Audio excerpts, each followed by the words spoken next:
University students aren't legally protected like you would be as a pupil in school or as an employee under the workers' rights laws or even as a prisoner in jail. But these are some rights you do have that may come in handy as you embark on your university career. The most important way students are protected is through consumer rights. You see, universities are businesses and you are a consumer. The Consumer Rights Act of 2015 gives students the right to receive a good quality education and to receive value for money. If a university fails to deliver on its promises or misrepresents itself, students can legally hold universities accountable. Misrepresenting facilities, services, or course content in marketing materials may be a breach of contract under the Consumer Rights Act 2015, as students can argue that they did not receive what they were promised. Then you have contractual rights. When you accept a place at a UK university, you enter into a contract with that institution. The university is obliged to provide educational services as described in the prospectus. If the university fails to deliver courses as advertised, cancels courses without proper justification, or significantly changes course content without informing students in advance, this could be a breach of contract. Let's talk about equality and anti-discrimination. The Equality Act 2010 legally protects students from discrimination on the basis of age, disability, race, sex, sexual orientation, gender reassignment, religion or belief, marriage and civil partnership. This applies to various aspects of student life, including both receiving and accessing your education. So for example, if you're sexually assaulted by another student, tell the university and they do nothing to protect you, but effectively force you to keep attending classes with your perpetrator if you want to stay in your course, you may feel unsafe going to class with your perpetrator, and that may well amount to discrimination on the basis of sex. While it may not be a direct legal right, there are increasing emphasis on universities providing support for students' mental health and well-being, and some mental health is protected under the Equality Act as a disability. If your university is aware of an issue that's preventing you from obtaining your full education, they are required under the Equality Act to put certain measures and accommodations in place to level the playing field so you have as much opportunity to access and enjoy your education as anyone else who is not suffering a significant mental health impediment. Particularly if universities advertise great mental health services and support for students and then fail to provide them, or provide services that are significantly below the standard promised, the university could face claims for breach of contract for essentially false advertising. All UK universities are required to have formal complaints procedures.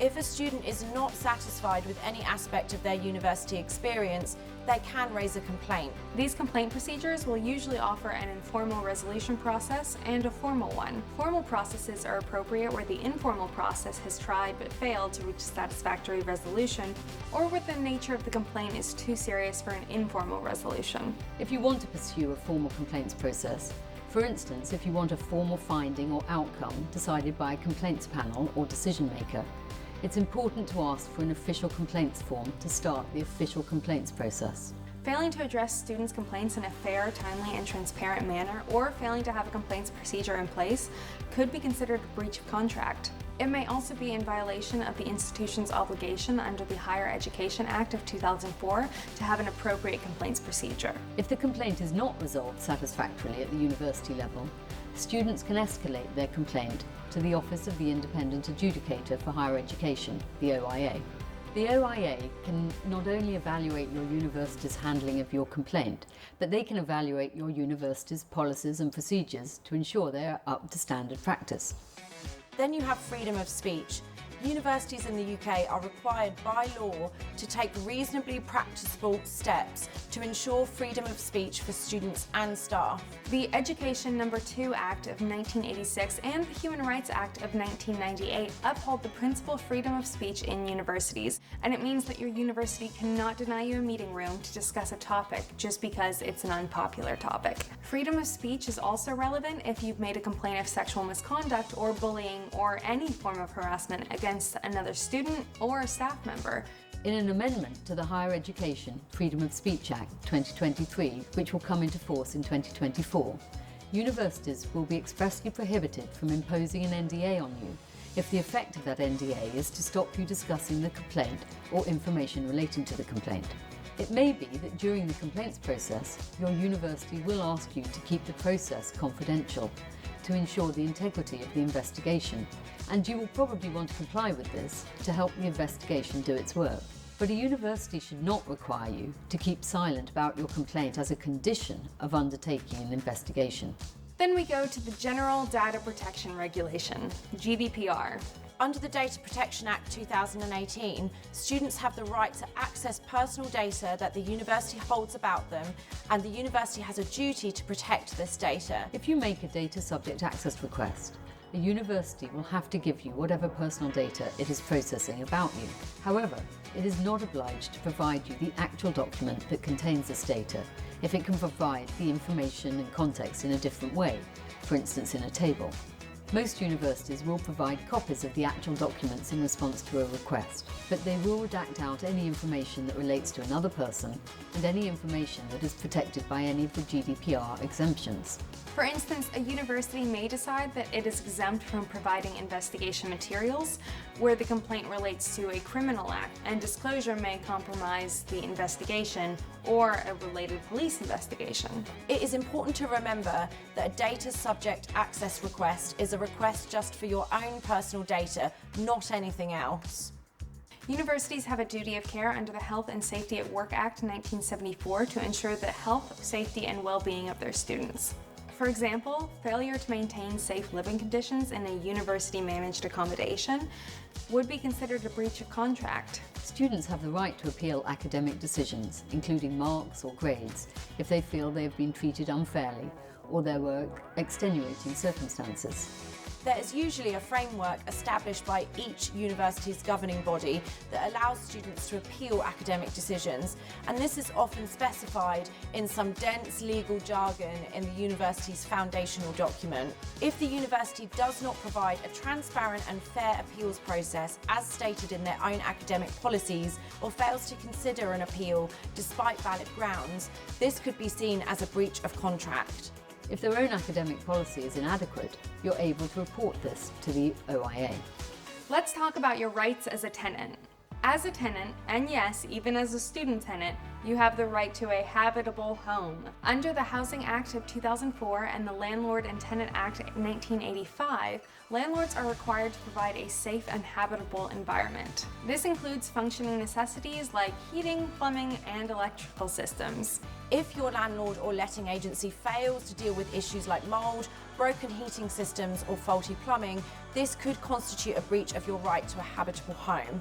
You probably know you have a right to a written tenancy agreement, but did you know you have the right to know your landlord? That's right. The landlord is legally obligated to provide you with their name and address. As we're in a cost of living crisis, you have protection from unfair rent. This means the rent agreed upon at the start of the tenancy is the rent you are obligated to pay, and any increases must be reasonable and detailed within your tenancy agreement. And if an issue comes up outside those rights, you have the right to challenge unfair terms. If your contract contains terms that are blatantly unfair or deceptive, you have the right to challenge them. This is underpinned by the Unfair Terms in Consumer Contracts Regulations 1999. If that roof is leaking or that crack in the wall is getting longer, you have a right to repairs. Yes, that's a right. Landlords are generally responsible for most repairs in the property. If your landlord constantly ignores your request to fix essential elements like heating systems, plumbing, or electrical issues, this could be considered a breach of contract. You may have the right to do them yourself and deduct the cost from your rent under certain conditions. Here's a good one, the right to privacy. Under the Human Rights Act 1998, landlords usually must give 24 hours notice before entering the property, unless there's an emergency. You also have protection from unfair eviction under the Protection from Eviction Act 1977 and the Housing Act 1988. Landlords must follow proper legal procedures when evicting tenants, which usually requires giving proper notice. Your rights also include deposit protection, which means if you've provided a deposit, your landlord is required to protect it using a government-approved scheme, according to the Housing Act 2004.